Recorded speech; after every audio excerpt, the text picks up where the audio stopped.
ఆకుల ద్వారా జరిగే ట్రాన్స్పిరేషన్ని ఏమని పిలుస్తారు? Stomatal transpiration. టమాటా పండ్లకు కింది వాటిలో వేటి వల్ల రంగు వస్తుంది?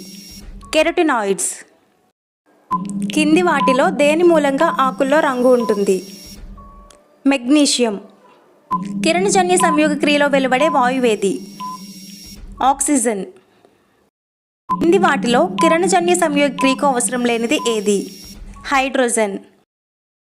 ఎండాకాలంలో చెట్టు నీడకు వెళ్తే చల్లగా ఉంటుంది. దీనికి కారణమైన ప్రక్రియ ఏది? బాష్పోత్సేకం. మొక్కలు నీటిని పోగొట్టుకునే ప్రక్రియను ఏమంటారు? బాష్పోత్సేకం.